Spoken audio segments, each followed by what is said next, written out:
Bonjour, bienvenue au 10 minutes juridiques par le cabinet d'avocats Landau Associés pour VK.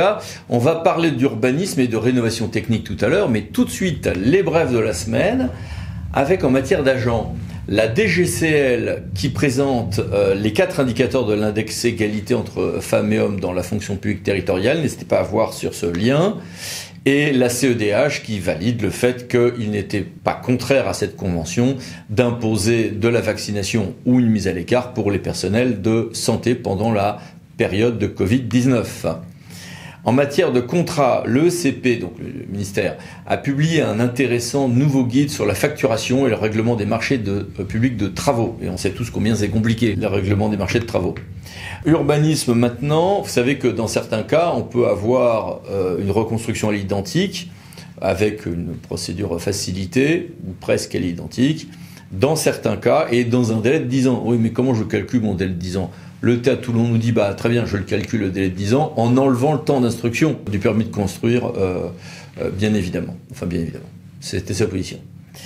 Quelques actualités aussi en matière de responsabilité. Vous le savez, notamment en matière électorale, on a plus de liberté pour s'exprimer et la frontière entre ce qui est diffamatoire ou pas, ou injurieux ou pas, est un peu compliquée à établir au cas par cas. Là par exemple, la Cour de cassation criminelle a admis que dire en contexte électoral que les habitants d'une commune du nord de la France ont échangé un autocrate corrompu pour un autocrate raciste au comportement de patron voyou harceleur avec les agents.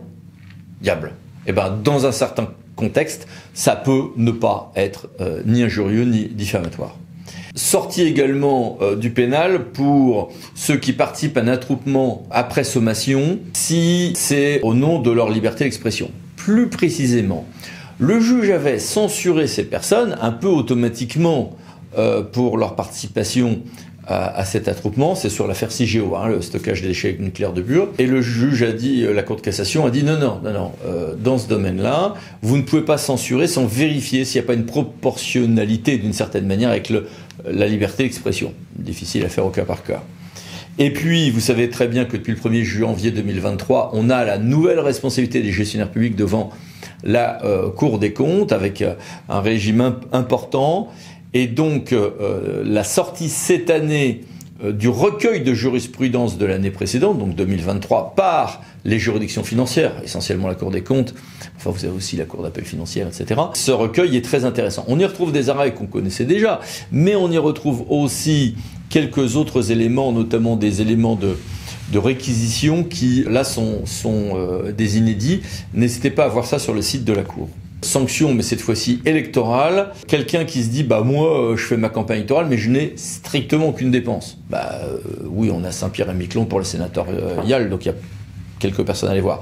Mais qui, du coup, ne crée pas de compte bancaire à cet effet, même s'il a un compte de campagne à 0, cette personne, en l'occurrence l'ancienne ministre Jardin, doit avoir un compte de campagne et, en amont de ce compte de campagne, un compte en banque. Sinon, annulation de l'élection, inéligibilité d'un an.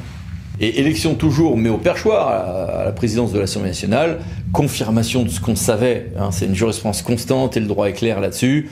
Non, il n'y a pas de juge, ni le Conseil d'État, ni le Conseil constitutionnel ne sont compétents pour statuer sur cette élection. On pourrait changer nos textes pour le permettre, mais en l'état de nos textes, non. Mouvement institutionnel, constitutionnel également sur l'actualité de cette semaine et de la semaine précédente sur la procédure dite de destitution du président de la République.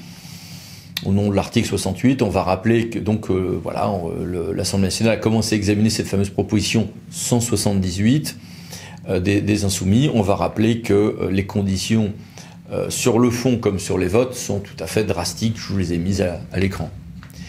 En matière d'enfance-jeunesse, assez grosse actualité, avec une circulaire de la CAF qui nous dit beaucoup de choses sur la future expérimentation des lieux dits d'accueil enfants-parents.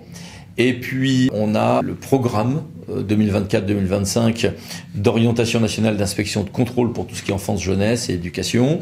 Et une autre circulaire, une des dernières du gouvernement Attal, la dernière apparemment, sur le renforcement de la lutte contre le harcèlement scolaire. Toujours une idée de responsabilité, mais en matière de voirie cette fois-ci. Il y avait eu déjà, le 24 octobre 2023, un arrêt du Conseil d'État qui semblait censurer les coussins berlinois ou autres ralentisseurs au sol, quand en tout cas ils ne respectent pas l'annexe au décret du 27 mai 1994. On avait ensuite un arrêt de CA qui était un petit peu discuté, mais le Théâtre Toulon, par exemple, vient de nouveau de censurer et d'imposer le retrait des ouvrages quand ceux-ci ne respectent pas le décret de 1994. Donc sur vos voiries, attention, il est très possible, je ne parle pas des chicanes, mais que certains coussins berlinois ou autres systèmes traversants ne respectent pas ce décret, et pourtant ils sont vendus. Et puis les mini-brèves, que voici. Et que voilà. Abordons notre grand dossier urbanisme et rénovation thermique, règles et conseils opérationnels. C'est un domaine qui est assez compliqué, pour lequel il y a des subtilités qui parfois peuvent être délicates, notamment quand on est sur le surplomb du domaine public. J'ai voulu poser des questions en ce domaine à Antoine Cauvet, donc de Mulhouse Alsace Agglomération. Bonjour monsieur. Bonjour. Première question, quelles sont les règles d'urbanisme à connaître en matière d'isolation thermique de l'extérieur, hors ravalement? Alors, dans un premier temps, une isolation thermique par l'extérieur, pour reprendre le carcan du code de l'urbanisme, on est sur une modification de l'aspect extérieur. Qui dit modification de l'aspect extérieur, hormis les cas de ravalement, ce qui n'est pas le cas en l'espèce, nous sommes obligatoirement sur une déclaration préalable, monument historique ou pas d'ailleurs en passant. En suivant ce cas de figure, au niveau des règles, il faut ensuite respecter les règles du plan local d'urbanisme ou du règlement national d'urbanisme pour une commune qui n'est pas pourvue de document ou d'une carte communale.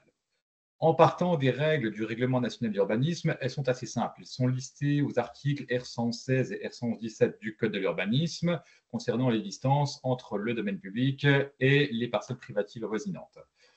Pour ces deux premiers cas de figure, au niveau du règlement national d'urbanisme, aucune dérogation ou, entre guillemets, astuce ne serait possible par rapport à ce code. On doit vraiment rentrer dans ce cas de figure-là. En revanche, par rapport à un PLU, de la même manière, les articles 6 et 7 ou les nouveaux articles 4, selon les nouvelles réglementations du PLU, doivent être respectés. Néanmoins, à cet effet, le Code de l'urbanisme a prévu aux articles L152.5 et couplés à l'article R152.7 des cas de dérogation. Ces dérogations sont des dérogations de distance, mais attention, par rapport aux règles du PLU. On entend parfois dire on a une règle de dérogation de 30 cm qui est listée par l'article R152.7 du Code de l'urbanisme. C'est bien vraiment par rapport aux règles qui sont listées dans le PLU. Ainsi, ça peut permettre de se rapprocher des limites séparatives, voire parfois en tirant un petit peu sur la règle, de même carrément déborder chez le voisin. Et quid des débordements vers le voisinage? Alors, pour le voisinage, normalement, on n'est pas censé pouvoir construire chez le voisin. C'est une règle de base dans l'urbanisme. Et le juge civil a d'ailleurs en la matière une jurisprudence assez abondante qui conduit assez régulièrement vers la démolition. On avait donc la solution ancestrale qui est éventuellement de redécouper la parcelle, passer par un géomètre, revendre la parcelle, passer devant un notaire. C'est quelque chose de long, de lourd, de complexe qui nécessite l'accord du voisinage. On a la possibilité éventuellement de passer par une servitude d'empiètement ou de surplomb selon le cas de figure. Idem, c'est quelque chose qui peut être un petit peu plus lourd, mais on va dire que c'est une solution intermédiaire qui est la plus efficace et la plus simple en matière de relations de bon voisinage. Néanmoins, la loi climat-résilience du 22 août 2021 a introduit une règle à l'article L113-5-1 du Code de la construction et de l'habitation et a prévu un mécanisme de règle avec une servitude forcée. Cette servitude forcée peut prévoir un débordement de 35 cm sur la parcelle du voisin, avec un surplomb qui démarre à partir d'une hauteur de 2 mètres. Néanmoins, cette servitude qui peut être forcée, pas forcément bien vécue par le voisinage, suppose également un acte, donc un jugement, ou n'importe quel acte qui permette justement d'estimer ceci. Et cette servitude forcée n'est aussi envisageable uniquement dans les cas où aucune autre solution équivalente ne serait possible pour procéder à l'isolation de la construction. On est sur un mécanisme qui est extrêmement complexe, qui peut être rapidement problématique en cas de contentieux et qui, malheureusement, n'est pas du tout la solution la plus amiable possible, peut créer des situations de conflit par la suite. Plus complexe encore est la question du débordement vers le domaine public, n'est-ce pas ? Alors, concernant les règles de protection du domaine public, cette fois-ci, on sort du CCH pour aller sur le Code général de la propriété de la personne publique et rappeler donc les règles absolues en la matière. Aucun débordement d'un privé sur le domaine public n'est possible. Le domaine public est inaliénable, imprescriptible, personne ne peut l'occuper sans titre. Voilà pour rappeler les règles de base du CG3P. Concernant ces règles, aucune règle du Code de l'urbanisme ne permet en réalité un tel débordement, même si on pourrait, on va dire, jouer avec ces règles des articles 152-3 du Code de l'urbanisme. De facto, le fait que l'isolation déborde sur le domaine public ne serait pas possible. Alors, on a, on va dire, une toute petite fenêtre de tir qui est prévue par l'article R431-13 du Code de l'urbanisme, en ce qu'elle peut prévoir des autorisations de surplomb. Néanmoins, ces surplombs ne peuvent être autorisés que pour des bâtiments qui sont déjà des dépendances du domaine public selon la lettre du Code. Donc ce n'est pas vraiment une solution, on va dire, pérenne et qui pourrait s'appliquer à grande échelle. Pour ce cas de figure, au niveau des bâtiments, la solution, entre guillemets, la plus simple est de procéder à une isolation par l'intérieur plutôt que de déborder sur le domaine public. En revanche, cette problématique va justement réduire la surface d'un logement et quand on est sur ce type de situation, on est généralement en centre ancien, sur des logements très vétustes, donc en prime énergivore, et sur des logements qui sont de taille assez réduite. Donc réduire davantage la taille par une isolation par l'intérieur n'est pas nécessairement la chose la plus souhaitable. Malheureusement, pour ce cas de figure, on va se retrouver face à une certaine complexité. Donc, on va passer généralement par des grosses opérations urbaines, soit de renouvellement d'habitat, de quartiers, ou des démolitions, reconstructions de sites. La problématique, c'est qu'on a une certaine perte de patrimoine par rapport à ces travaux qui pourraient être envisagés, mais l'avantage, c'est qu'un des nouveaux logements, et plus adaptés à nos besoins modernes, peuvent être reconstruits à cet effet. Un dernier cas de figure, mais qui paraît extrême et qui n'est pas adaptable partout, ça peut être par exemple la levée d'une enquête publique pour la sortie du domaine public de morceaux de voirie, pour ensuite les réintégrer à un domaine privé et permettre cette isolation par l'extérieur. Néanmoins, cette solution présente également énormément de limites, comme je le disais.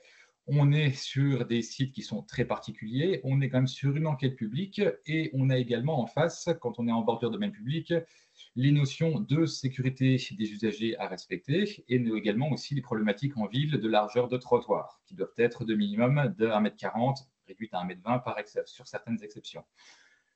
En mélangeant toutes ces règles, on s'aperçoit qu'on a énormément de difficultés à isoler par l'extérieur sur centre ancien dès le moment où on est sur une façade qui va se retrouver exposée au domaine public. Donc, hormis vraiment une grosse opération de reprise d'un îlot ou d'un quartier, c'est une opération qui semble malheureusement assez compromise en ce sens-là, au moins, à minima, pour une opération privée sur un petit ensemble. Bien, merci beaucoup. Au revoir. Et merci à vous. À bientôt pour une nouvelle vidéo, les 10 minutes juridiques parlant d'associés pour VK. Pensez à vous abonner, c'est par là. Merci, à la semaine prochaine.